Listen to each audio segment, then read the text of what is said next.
முட்டை குழம்பு எப்படி வைக்கிறதுன்னு பார்க்கலாங்களா? முட்டை குழம்பு வந்து ரெடியாகிறதுக்கு வானலில் எண்ணெய் ஊற்றி சோம்பு சீரகம் எல்லாம் போட்டுட்டு அதில் வெங்காயம் தக்காளி இஞ்சி பூண்டு போட்டு வதக்கிட வேண்டியது தான். வதக்கிட்டே இருக்கும்போது தேங்காய் அரைக்கிறதுக்கு தேங்காய் ரெடி பண்ணி வச்சுக்கலாம். தேங்காய் பொட்டுக்கடலை சீரகம் போட்டு அரைக்கிறதுக்கு ரெடி பண்ணி வச்சுட்டோம். அடுத்தது வந்து ரசம் ஆல்மோஸ்ட் ரெடி ஆகிடுச்சு. இதில் வந்து கொத்தமல்லியும் கருவேப்பிலையும் மட்டும் போடுவோம். அப்புறம் முட்டை குழம்புக்கு முட்டை வேக வச்சுட்டு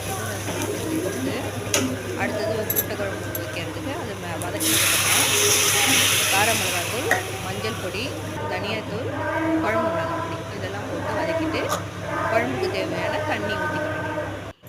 தண்ணி ஊற்றி கொதிக்க வைக்க வேண்டியதுதான். தண்ணி கொஞ்சம் கொதித்து நல்லா கொதித்து வந்தோடனே அதில் வந்து முருங்கைக்காவும் முட்டையும் போட்டு வேக வச்ச முட்டை தான் வேக வச்ச முட்டையும் போட்டு கொஞ்சம் கீரி போட்டு கொதிக்க வைங்க. கொதிக்க வச்சு ரெடி ஆகிட்டதுக்கப்புறம் கொஞ்சம் நல்லா கெட்டியாக வந்து வரணும். அது வரைக்கும் முருங்கைக்காவும் முட்டையும் அந்த தண்ணியிலே வேகணும். நல்லா குழம்புலேயே கொஞ்சம் நல்லா வேக கொடுத்ததுன்னா அதில் வந்து சாரெல்லாம் அதில் உள்ளார இறங்கணும். அடுத்தது வந்து நம்ம இது தேங்காய்லாம் அரைச்சி ரெடி பண்ணி வச்சுக்கலாம். தேங்காய் அரைச்சி அதில் ரெடி பண்ணி வச்சாச்சு.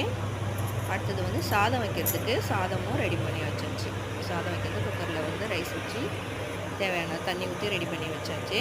அடுத்தது வந்து தேங்காய் அதில் அரைச்சி வச்ச தேங்காய் வந்து குழம்பு ஊற்றி கொதிக்க வச்சு குழம்பு வச்சு ஊற்றிட்டாக்கா ஆல்மோஸ்ட் குழம்பு ரெடி ஆகிடுச்சு. பாருங்கள், முட்டை குழம்பு ரெடி ஆகிடுச்சு. முட்டை குழம்பு ஊற்றிட்டாக்கா முட்டை குழம்பு ரெடி.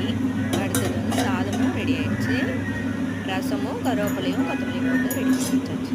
ரசம் வாங்க எல்லோரும் சாப்பிட்லாம். இன்றைக்கி இதுதான் எங்களுக்கு லஞ்சு. உங்கள் வீட்டில் என்ன லஞ்சுன்னு சொல்லுங்கள். வேறு ஏதாவது ரெசிபி